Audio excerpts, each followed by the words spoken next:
Beijing Turmoil, More Than Meets the Eye, by Mu. Foreign Languages Press, Beijing, 1990. First edition.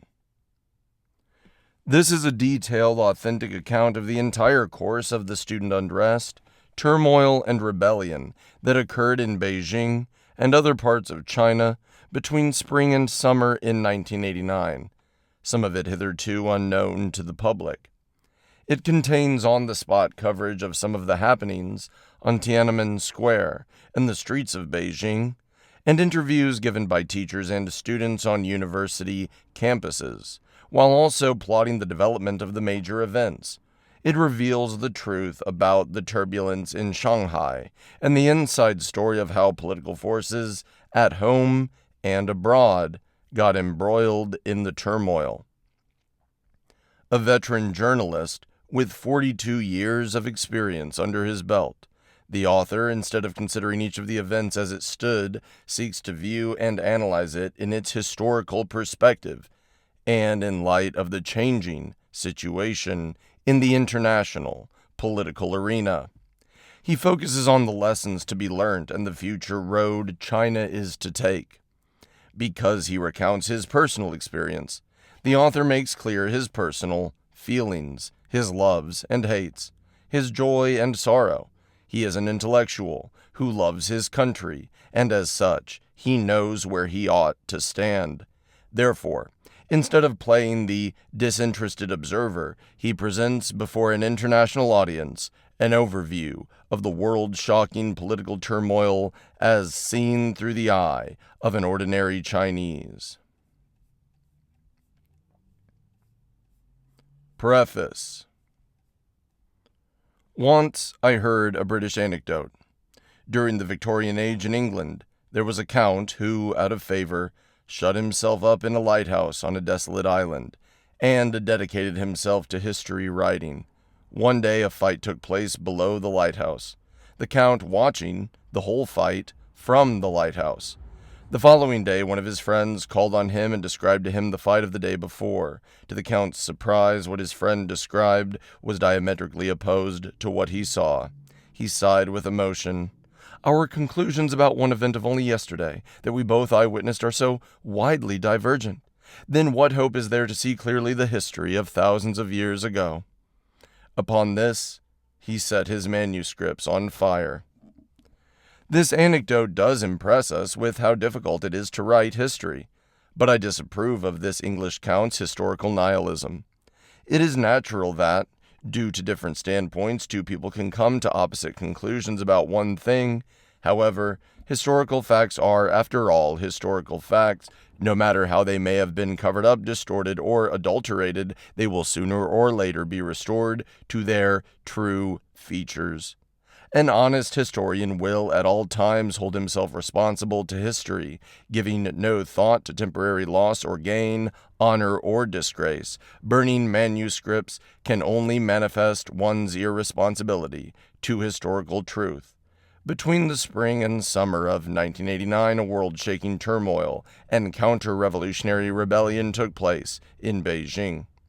Tens of thousands of students, teachers, scholars, journalists, and government personnel, as well as ordinary people, went through the whole course and witnessed all the happenings, but up till now, there probably has not been published a book which records the actual events of those 56 tumultuous days. It might be that time is still needed to complete such a book, or that things are too complex to get them into shape, or that there are still doubts about certain questions, or that it is thought better to wait and see.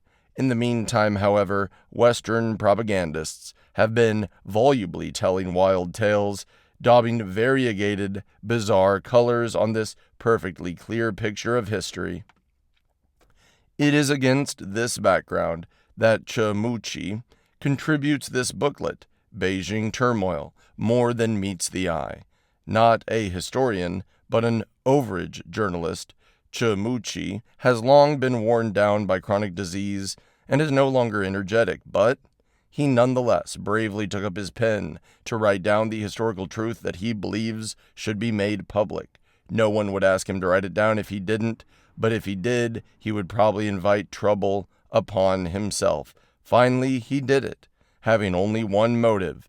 As a conscientious and principled news reporter, in the face of this significant, opinion-dividing, historical event, he could not keep silent as that English count did, but instead was compelled to discharge his historical duty.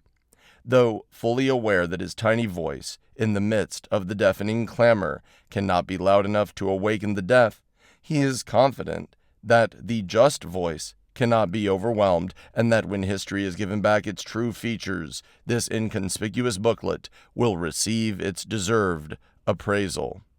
As a journalist and as a personal friend, I admire Chamuchi's courage and bravery. I also greatly appreciate his confidence in me, asking me to write a few words for this booklet. Short of words, I cannot but testify to one thing. All he says is true. And he speaks this truth not only in the current situation, but spoke it also during the 56 soul-stirring days, as in those times we often talked by phone or in person. This shows he is open-hearted and responsible. What he says, I believe, will undoubtedly stand the test of time and history. Fan Jingyi, March 22nd, 1990. 1. Was it a patriotic democratic movement or an anti-government turmoil? Reflections on the General Secretary's abnormal behavior. On the morning of May 19th, Zhao Ziyang arrived at the Tiananmen Square to see the fasting students. He picked up a loudspeaker and spoke for some minutes, persuading the students to call off the hunger strike. On TV, Zhao appeared to stammer incoherently, without his usual fluency, and the manners becoming a party and state leader. Whilst I was thinking, I heard him say, "When we were young, we had also lain on the rails without considering the consequences." He caught himself and did not continue. I was startled, wondering, does he regret it? How could he compare the young students who protested against the Kuomintang KMT government's passive resistance against the Japanese invasion with the students of today who petitioned the people's government by hunger strike? Now, it is clear that when Zhao Ziyang talked to the students like this, he had already decided to separate himself from the party central committee. That evening, he did not attend the meeting of cadres held by the Party Central Committee to announce the stationing of martial law enforcement troops in Beijing, thus revealing, through the TV screen, his separatist attitude to the whole country and all over the world. It was not strange that he should forget himself in public when he sensed the insecurity of his position. At a time like this, a person is apt to reveal his inner thoughts. I was startled by Zhao's words about lying on the rails because I myself had taken part in the student movement when I was young. I had demonstrated, collected donations, argued with a mayor of the KMT government, organized demonstrations and class boycotts, and received instructions from underground party leaders in secret rooms. Because of my active role in the student movement, I was expelled from school and the KMT authorities issued a warrant for my arrest. I have never felt regretful about this. However, I was vigilant from the very beginning of the student unrest in spring 1989 and became decidedly opposed to it after it developed into turmoil. This led to arguments between myself and some of my good friends. They asked, in perplexity, why should a former student movement leader oppose the student movement? Times have changed, I replied. To be more precise, the student movement in which we participated before liberation was a patriotic, democratic movement guided by the Communist Party of China against imperialism and KMT reactionaries. The present student movement, although some people tried by every possible means to crown it with the laurel of patriotic democratic movement, demonstrated from the very beginning that it had mistaken its target when launching its attack. After the outcome of the struggle became apparent, its plotters and organizers, Yan Jiaqi, Wang Runan, and Wu Kai-shi, fled to the United States and obsequiously begged their foreign masters to adopt economic sanctions against China. Doesn't this clearly demonstrate that they have no Chinese backbone. The difference, in essence, is a crucial issue. If the student movement, plotted and organized by Fang Lizhi, Yang Jiaqi, and others, were indeed a patriotic democratic movement, it would have been right for the people to express their support and wrong for the government to oppose and suppress it. If it was not a patriotic democratic movement, but a rebellion against the people's government, the conclusion would have to be reversed. Let's observe and analyze the character of the student movement from the very beginning. Launching the attack on the pretext of mourning for Hu Yaobang. The whole world knows that the turbulence in Beijing began on April 15th with the appearance of the first wreath commemorating Hu Yaobang beneath the monument to the people's heroes in the Tiananmen Square. As soon as it broke out, the movement had strong political overtones, but had nothing to do with issues concerning the students' self-interest, such as students' livelihood and school management. After Hu Yaobang's death was announced, many elegiac couplets, big and small character posters appeared in Beijing University, Tsinghua University, and Chinese People's University, advertising slogans with strong political overtones in the name of mourning for Hu Yaobang. Immediately after the announcement by the Central Broadcasting Station on the afternoon of April 15th, a couplet appeared in the Chinese People's University that ran as follows. Lament Mr. Hu, curse Mr. Li, but better to overthrow Mr. Deng. Speak 1,000 terms, argue 10,000 ways, but better to do away with the 4 rules. Among various posters, this couplet divulged the secret, revealing that the mourning for Hu Yaobang was only a pretext, whilst the real purpose of the students' unrest was to bring down Deng Xiaoping, the general architect of China's reform and opening, to the outside world. Why oppose Deng Xiaoping? The crux is that he has put forward the 4 cardinal principles, upholding the leadership of the Communist Party of China, Marxism-Leninism, Mao Zedong thought, people's democratic dictatorship, and the socialist road. Some people had a cutting hatred of these 4 principles, and tried by every possible means to rid them from the Constitution. The crux of the problem lies in the elimination of the 4 principles. If the party and government abandoned these principles, then the Socialist People's Republic would change its political color. Why did the death of Hu Yaobang trigger off a political turbulence involving the subversion or protection of the Socialist People's Republic? The preparation for this political turbulence dated back a long way.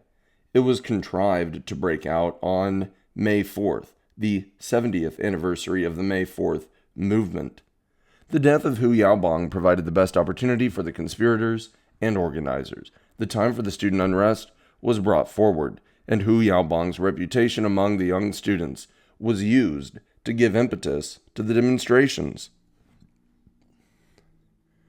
Hu Yaobang enjoyed high prestige among the masses and the students.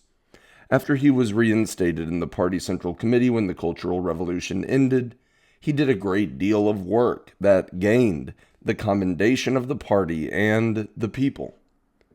For example, he organized and directed the redressing of unjust, false, and mishandled cases with outstanding courage and resourcefulness, enabling many wronged and persecuted cadres and intellectuals to be rehabilitated. This won the support of the people. When he passed away suddenly, people mourned for him, and the party and government praised him highly. However, no one is perfect. During his incumbency as General Secretary of the party, Hu Yaobang also made mistakes, especially with regard to the inadequate opposition to bourgeois liberalization. He connived at those who insisted on building up capitalism in China. Because of this, he made a self-criticism and resigned from the post as party general secretary in January 1987. but he remained a member of the political bureau of the Party Central Committee Politburo until his death. In the memorial speech, it was said that he put the interests of the party and the people first. He dared to insist on being correct, but when he was mistaken, he was brave in making self-criticism. This demonstrated that he had made mistakes, but also positively confirmed his spirit of self-criticism. Thus, it was appropriate to write of him like this in the memorial speech. Those who tried to stir up turbulence took advantage of people's remembrance for Hu Yaobang and accused the Party Central Committee of improper arrangement of Hu Yaobang's resignation, and started a rumor that Hu Yaobang was enraged to death by Li Peng in a Politburo meeting. They brazenly demanded 1. Reappraisal of Hu Yaobang's merits and mistakes, 2. Complete negation of the movement against bourgeois liberalization and rehabilitation of the so-called citizens who had suffered unredressed injustices during this movement. These 2 points constituted the main part of the demands put to the government by student leader Wang Dan at the beginning of the student unrest. A few intellectuals also elaborated these 2 terms to mold public opinion. On April 19th, a meeting was held by Ge Yang, editor-in-chief of The New Observer, and attended by Yan Jiaqi, Su Xiaozhi, research fellow at the Chinese Academy of Social Sciences, and others. The basic issue of their discussion was also the rehabilitation of Hu Yaobang and the negation of the anti-bourgeois liberalization struggle. Why did they focus on these 2 points in the struggle? Because these 2 points were concerned with Hu Yaobang and at the same time opposed to the 4 cardinal principles which Deng Xiaoping has always upheld, thus turning the activities commemorating Hu Yaobang into a student unrest with strong political overtones. Their methods were quite ingenious and vicious. Of these 2 demands, the reappraisal of Hu Yaobang is unreasonable, because the Party Central Committee's memorial speech declared him a long-tried, loyal communist fighter, great proletarian revolutionary and statesman, outstanding political worker of our army, prominent leader who had assumed a leading post in the party for a long time. This appraisal is high enough. The Party Central Committee's memorial speech for Zhou Enlai described this great man, who was respected both at home and abroad, as an exemplary member of the Communist Party of China, great proletarian revolutionary of the Chinese people, loyal revolutionary fighter of the Chinese people, and long-tried prominent leader of the party and the state. In comparison, the appraisal of Hu Yaobang cannot be more favorable. Therefore, the first of the demands made by the organizers of the student unrest was primarily intended to instigate the masses against the government, whilst their true demand lay in the second item, which was the complete negation of the struggle against bourgeois liberalization. Bourgeois liberalization means the negation of the socialist system and the advocation of the capitalist system. This is the definition of bourgeois liberalization given in the decision of the CPC Central Committee on the Guidelines for the Construction of a Socialist Spiritual Civilization. There was an argument as to whether this sentence should be put into the decision. When the draft was put to the vote, a Central Committee member raised opposition on the spot. Comrade Deng Xiaoping made a very important speech at the plenary session about this issue. To reread the speech in connection with the present struggle is enlightening. He said, "With regard to the question of opposing bourgeois liberalization, I am the one who has talked about it most often and most insistently. Why? Firstly, because there is now a trend of thought which represents liberalization among the masses, especially among the young people. Secondly, because this trend has found support from the sidelines. For example, there have been some comments from people in Hong Kong and Taiwan who are all opposed to our 4 cardinal principles and who think we should introduce the capitalist system lock, stock, and barrel as if that were the only genuine modernization. What in fact is this liberalization? It is an attempt to turn China's present policies in the direction of capitalism. The exponents of this trend are trying to lead us towards capitalism. That is why I have explained time and again that our modernization program is a socialist one. Our decision to apply the open policy and assimilate useful things from capitalist societies was made only as a means of furthering the development of our socialist productive forces. It seems to me that the struggle against liberalization will have to be carried on not only currently, but for the next 10 or 20 years. If we fail to check this trend, it will merge with undesirable foreign things that will inevitably find their way into China because of our open policy and become a battering ram used against our modernization program. This is something we cannot afford to ignore.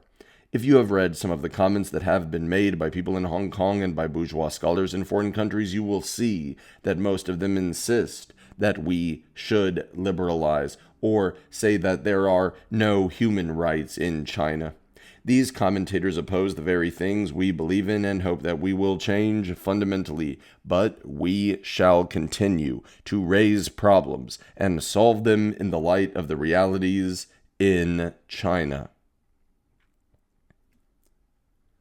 This important speech was given by Deng Xiaoping on September 28, 1986. The meeting was presided over by General Secretary Hu Yaobang. He did not attach great importance to Deng Xiaoping's speech and did not have it publicized or relayed to lower levels. Especially at the time when he presided over the work of the Party Central Committee, the struggle against bourgeois liberalization was not conducted efficiently. Therefore, after the students in Beijing and Shanghai made trouble at the end of 1986, he recognized his error and handed in his resignation. On January 28, 1987, the Party Central Committee issued a circular on problems of the present struggle against bourgeois liberalization, calling for a struggle against bourgeois liberalization within the party. In January of the same year, representative advocators of bourgeois liberalization, such as Wang Ruowang, writer, Fang Lizhi, research fellow, and Liu Binyan, writer, were expelled from the party. Looking back on the events between 1986 and 1987, we can see more clearly why the organizers of the students' unrest, such as Fang Lizhi, Yan Jiaqi, and Wang Dan, utterly detest anti-bourgeois liberalization and used it as a breach to achieve their purpose of fermenting turmoil. The so-called bourgeois liberalization is, in essence, an ideological trend worshiping the democracy and liberty of Western capitalist countries and opposing socialism. In other words, it advocates the total westernization of China and the capitalist road. Thus, combating bourgeois liberalization and upholding the four cardinal principles of socialism represent two aspects of the same thing.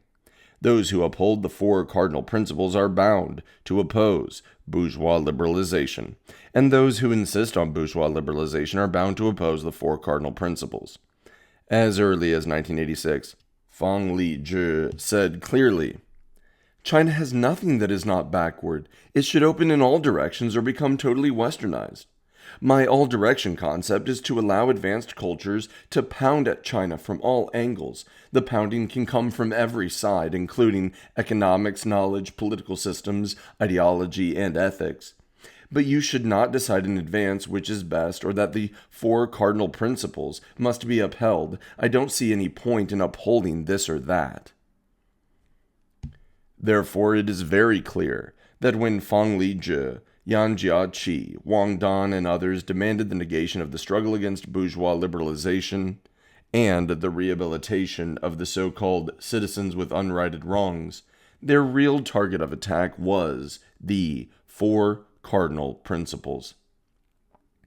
As soon as the student unrest broke out, many big character posters openly denounced the four cardinal principles. The couplet that appeared on April 15th was the most straightforward one.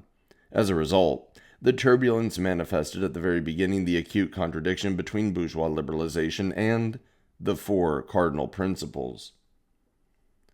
What did the April 27th demonstration signify?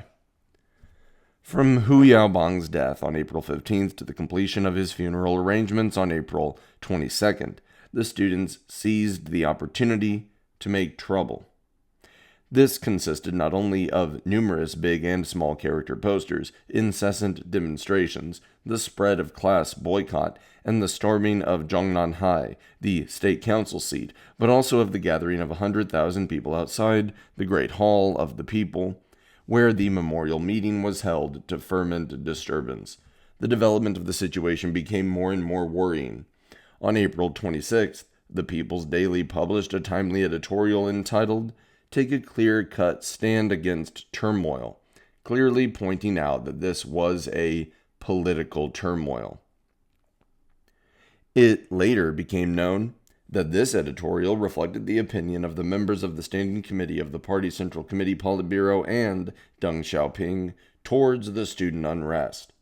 On the night of April 24th, Li Peng presided over a meeting of the members of the Politburo Standing Committee to analyze and discuss the situation. The next morning, Deng Xiaoping agreed to the analysis and decision of the Standing Committee, pointing out that this was not an ordinary student unrest but a political turmoil aimed at negating the leadership of the Communist Party and the socialist system.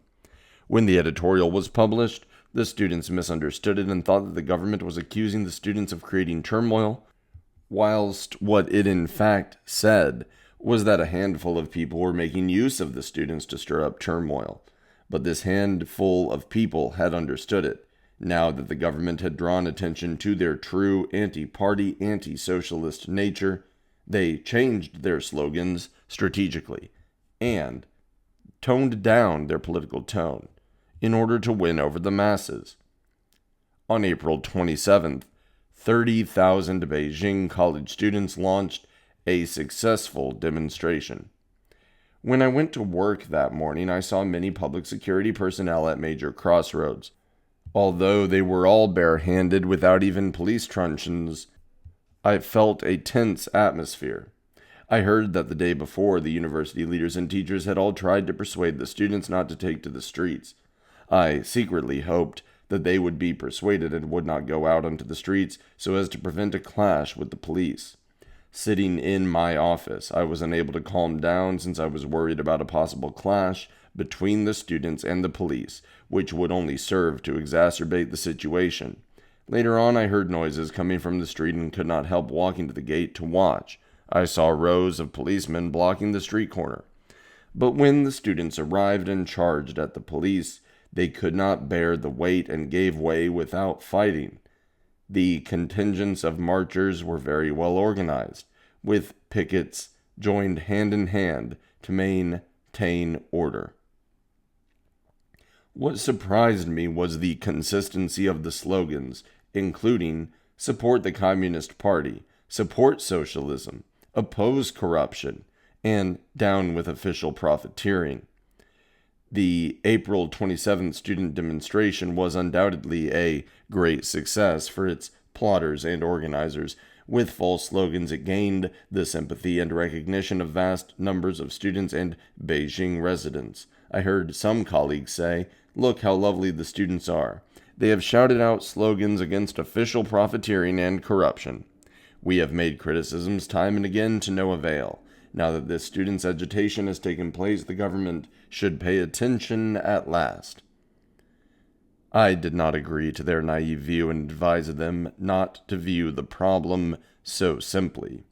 The change and toning down of the demonstrators' slogans revealed that there must be something more behind all this. Firstly, the change and toning down of the slogans represented a change in strategy in order to win over large numbers of masses. Once the masses were on their side, they could continue to stir up trouble, intensify the political tone of the slogans, and incite the masses into further confrontation with the government. Secondly, the toning down of the slogans indicated that behind the students there were backstage manipulators who knew how to stage a mass movement for maximum effect. My colleagues were not convinced by my words and said, "Can you point out who is plotting behind the scenes?" I replied, "According to the laws of mass movements, this kind of change definitely testifies to the fact that there are some wise people behind the scenes. Wait and you will see who they are." Later, a letter from a Beijing University student published in the Beijing Daily on June 16th revealed the inside story. On April 26th, we were all dumbfounded by the People Daily editorial. Wang Dan hastily returned from Li Shuxian's, wife of Feng Lizhi and an associate professor of the physics department of Beijing University, place, and said that we must change the strategy of our struggle and mobilize the masses to fight along with us. He hurriedly took part in the meeting at which it was decided to change slogans. Thus, after the publication of the People's Daily editorial on April 26th, Fang Lizhi and his wife, Li Shuxian, guided Wang Dan to issue the first command of the new Students' Association, stipulating that on April 27th, the students should march to the Tiananmen Square under the banner of supporting the Communist Party. At Fang and Li's suggestion, the subversive slogans such as "Down with the bureaucratic government," "Down with the corrupt government," "Down with autocratic rule" were changed into slogans supported by masses from all circles, such as "Oppose bureaucrats," "Oppose corruption," "Oppose privileges." I learned later that as early as April 21st, when the turbulence was just beginning to take shape, a poster appeared in both Beijing University and Chinese People's University entitled "It Turned Out to Be a Trick," signed by a sober person from Beijing University. According to this student, Li Shuxian and others proposed 4 steps for the movement. Firstly, mourn for Hu Yaobang and seize the chance to put forward our political demands. The masses hate corruption. Do not denounce the 4 principles directly, but use this, corruption, to attack them. Secondly, start a sit-in at Xinhuamen Gate to the State Council and storm it when necessary.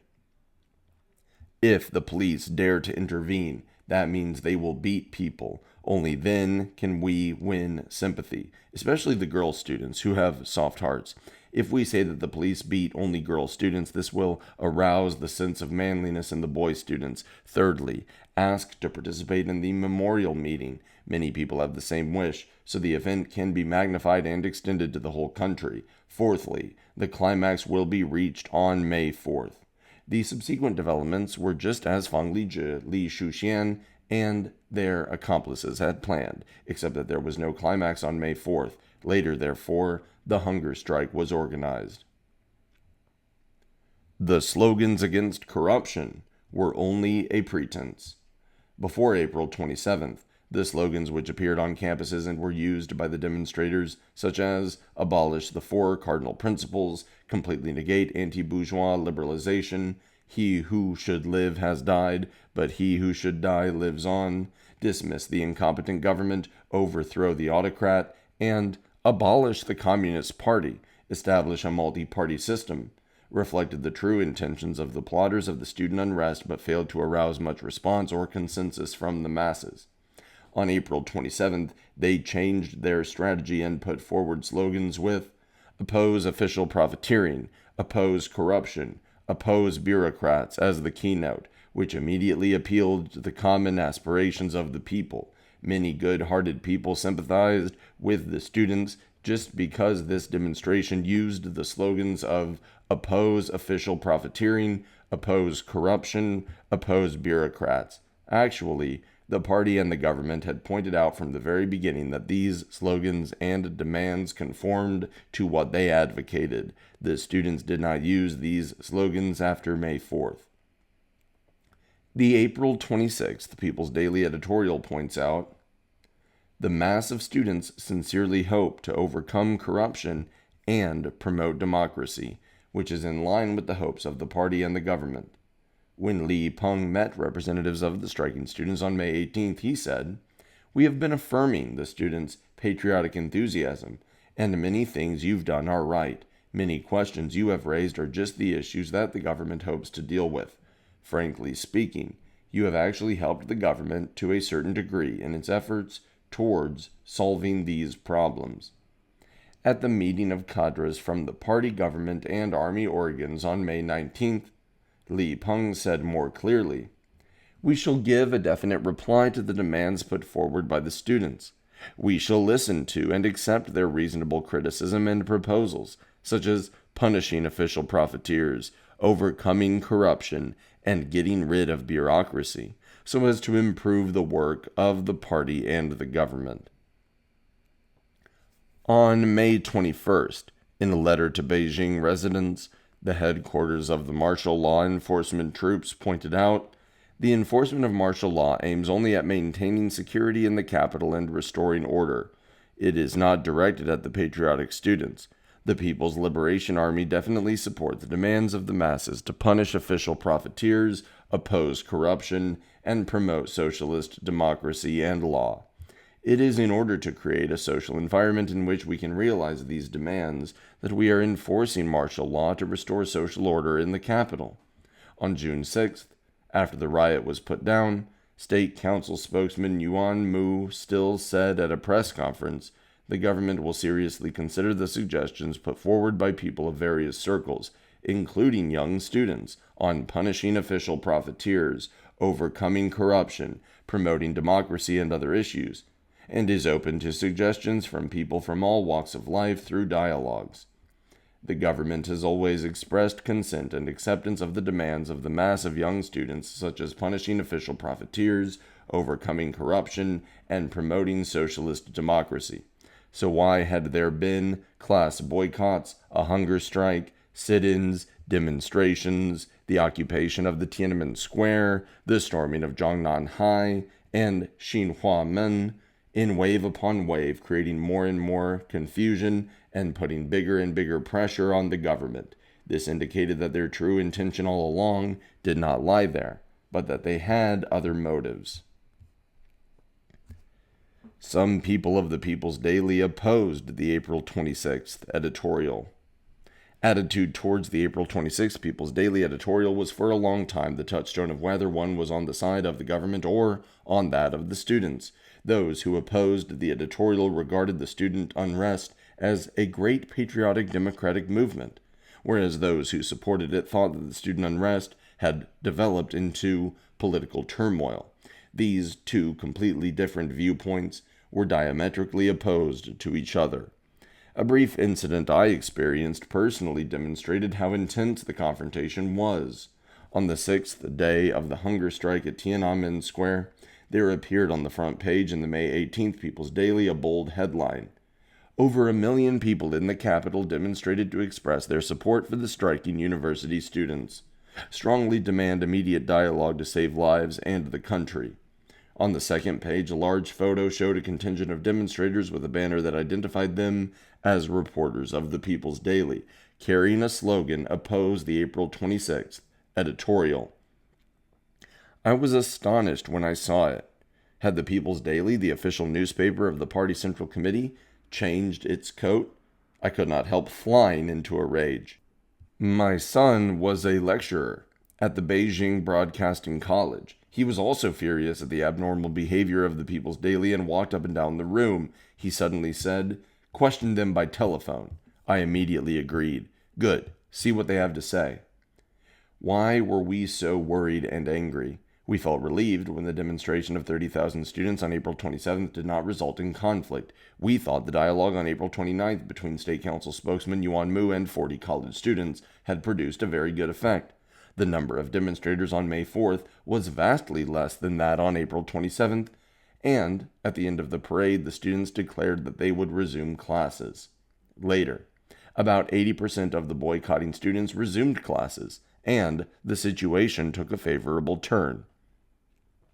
We supported the government's effort during this period to promote dialogue, but the students deliberately set up obstacles, creating difficulties in the choice of government officials for the dialogue and the manner of selection of the student representatives, whilst blaming the government for postponing the dialogue. They suddenly declared a hunger strike on May 13th and occupied Tiananmen Square, seeking to stir up trouble in Beijing during Gorbachev's visit and cause the Chinese government to lose face.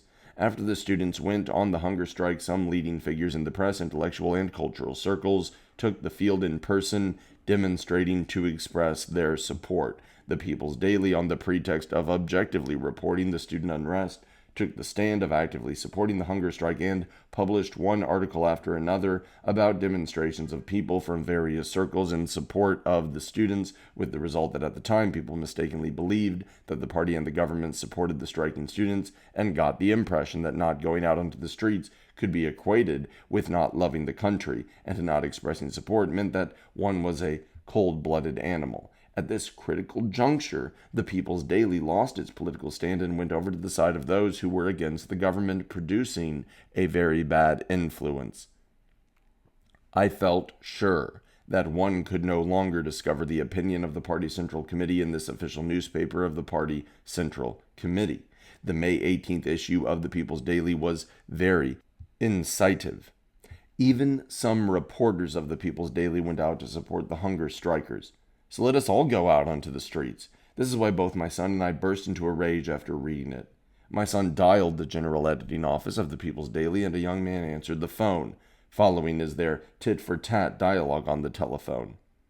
I've been a reader of your newspaper for over 10 years. I would like to ask if the People's Daily is still the official newspaper of the Party Central Committee. The young man was surprised, but responded quickly, "Of course it is." Since it is still the official newspaper of the Party Central Committee, why doesn't it communicate the voice of the Party Central Committee? Can you say the front page headline and the photo of demonstrating reporters from your newspaper reflect the intentions of the Party Central Committee? The man evaded this sharp question and asked, "What do you think of the April 26th editorial?" "I think it is correct, because the development of the situation has proved that the turmoil of which the editorial forewarned has really happened." "I dare not say that I agree with you. It is the first time that I've heard this kind of opinion." Pay attention. A person at the People's Daily General Editing Office has openly denounced the People's Daily editorial on April 26th. My son quickly fought back. "That is your fortune. Don't think the city of Beijing is of one voice. I am also a young college lecturer, and some of my colleagues oppose the hunger strike, just as I do, and oppose even more your support for it. Your irresponsible support is undoubtedly pushing the students towards death."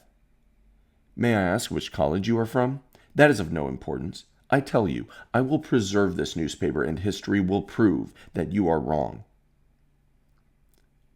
We support the April 26th editorial because it clearly pointed out that the student unrest had developed into political turmoil.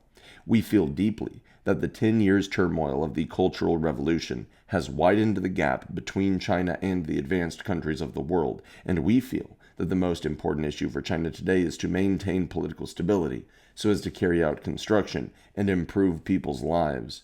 Whoever creates turmoil should be regarded as a national criminal.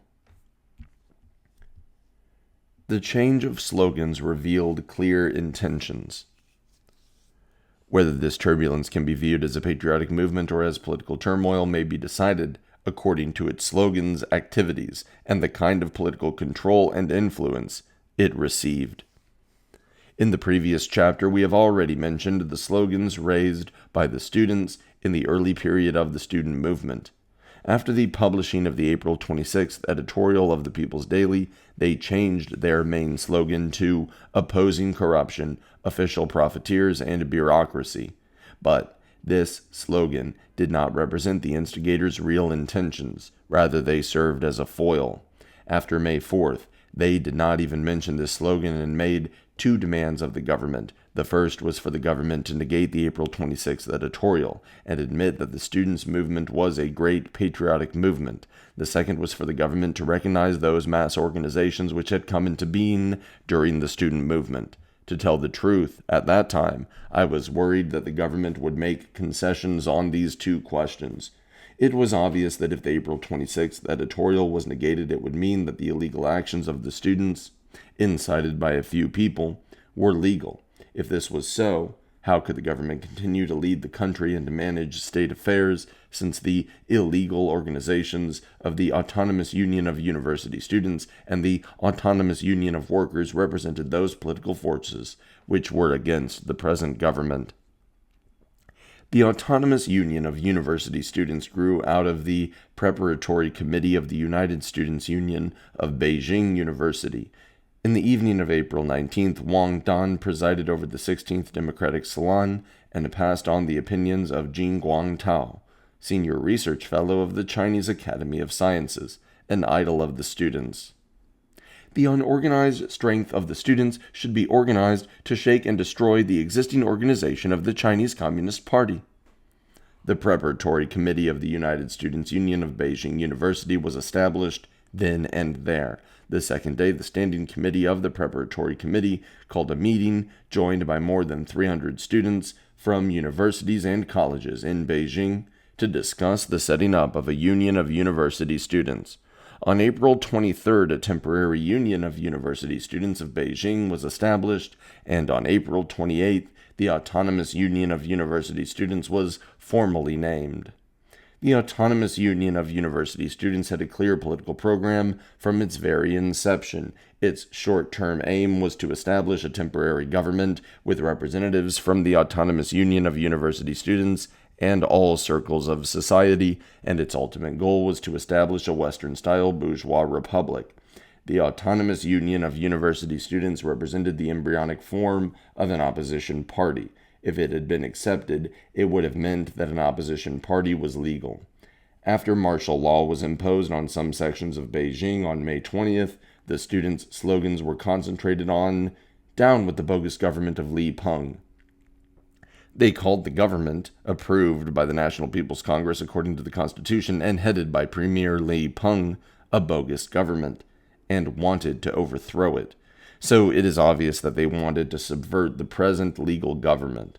On June 17th, the People's Daily published an article written by a university student in Beijing, which exposed the ultimate goal of the turbulence headed by leaders of the Autonomous Union of University Students. I asked Wang Dong what their ultimate goal was. He answered that their minimum goal was to have the government accept the Autonomous Union of University Students, rehabilitate Fang Lizhi, and allow mass-run newspapers, and their maximum goal was to establish pluralistic politics and elite politics. I asked him whether he still wanted to oppose official profiteers. He said that was not so important. Wang Dong published an article entitled "China, Students Will Fight to the End for Democracy" in the New York-based Chinese newspaper World Herald, May 17th, in which he made even clearer what he was after. He said, "We will not conceal the fact that we maintain different political views from the government. We publicly declare that we advocate freedom of speech, freedom of association, and freedom of the press, and that our long-term aim is to establish a Western-style political system and get rid of outmoded political ideology. I think the present student movement, at least, has the effect of supporting the dissidents." So, if we analyze the slogans throughout the whole course of the student movement, we can say that the ultimate goal of the organizers and instigators of the students' movement was very clear. This was to overthrow the Socialist People's Republic led by the Communist Party and establish a Western-style bourgeois republic. In one word, they wanted to subvert the present government. Violating the legal system. In order to achieve their political purpose, they did not adopt the peaceful and democratic means which they declared, but on the contrary, they violated the Constitution, laws, and regulations of the state through their actions. They shouted slogans calling for democracy, whilst they themselves opposed democracy and the legal system. The many big character posters which appeared on the campuses were illegal. Big character posters were popular during the Cultural Revolution because the Constitution at that time stipulated that citizens had the right to write big character posters. But owing to the bad effects caused by the big character posters during those 10 chaotic years, this article of the Constitution was canceled. For example, the writer of a big character poster could attack by name whomever he wanted without being held legally accountable for this. So the stipulations giving the citizens the right to speak out freely, air their views freely, hold great debates, and write big character posters in Article 45 of the previous Constitution were canceled by a resolution adopted at the third session of the Fifth National People's Congress on September 10, 1980. The unapproved demonstrations were illegal. During the period of the student unrest and turmoil from April 17th to May 19th, more than 13 demonstrations, large and small, were held in the 33 days in Beijing, averaging one in less than 3 days, seriously disrupting people's normal life and work. In order to guarantee the stability of society, each country has its own regulations on demonstrations. The Standing Committee of the Beijing People's Congress issued 10 stipulations on demonstrations in 1987, which said that demonstrations have to be approved beforehand. All the above-mentioned demonstrations violated the 10 stipulations. After the imposition of martial law in some sections of Beijing on May 20th, the demonstrations directly violated the declaration of martial law. The students occupied Tiananmen Square over a long period of time and tried to break through the gates of Zhongnan High, where the State Council is located, the Great Hall of the People, the Ministry of Public Security, and the Broadcasting and Television departments, and sabotaged the summit meeting between the leaders of the Soviet Union and China. Everybody knew that all these activities were illegal. Various reactionary political forces were involved. It was not only the students who made trouble, but various internal and external political forces also joined in this event. The direct organizers and instigators were Wang Dan, Chai Ling, Wu Kai-shi, and the other leaders of the Autonomous Union of University Students, who were center stage. They had close relations with domestic reactionary forces, worshipped the West, and harbored political ambitions. They were just the same as the leaders of the Red Guards during the Cultural Revolution. In this event, there were not only liberal persons in intellectual circles such as Fang Lizhi, Yang Jiaqi, Wang Runan, and Li Shuxian, who gave counsel to the students, but also young officials from the brain trust of Zhao Ziyang, who knew a lot of secrets concerning the party central committee and gave directions to the students. The latter group was headed by Bao Tong, former secretary of Zhao Ziyang. In addition, overseas political forces also joined in. From the very beginning of the event, the Chinese Alliance for Democracy, based in the United States and maintained by the Kuomintang, issued at the beginning of the student unrest an open letter to Chinese university students from New York, which was posted up in the triangular area of Beijing University on April 26th. In the tone of a mentor, it called upon the students to pay attention to consolidating the organizational links established during this movement, making a breakthrough by negating the anti-liberalization movement of 1987, strengthening contacts with various press media, and strengthening contacts with all sectors of society in order to win their support and participation in the movement. The leaders of the Autonomous Union of University Students readily understood what they meant, and their actions from then on followed more or less the path pointed out to them by the Chinese Alliance for Democracy. On April 27th, Liu Xiaobo, former teacher of Beijing Teachers University, a member of the Chinese Alliance for Democracy, was sent back to Beijing from New York. He worked together with the leaders of the Autonomous Union of University Students as soon as he got back.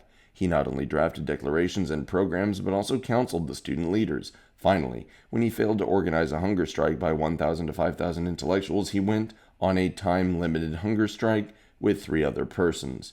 Reactionary forces in Hong Kong, Taiwan, and the United States, and some other Western countries, also intervened through various channels. Here are 2 examples. Firstly, the hunger striking and sit-in demonstrators in Tiananmen Square spent about 100,000 yuan each day, which was mainly donated by some people from the United States, Hong Kong, and Taiwan. The Taiwan authorities openly organized support by all circles for the turmoil.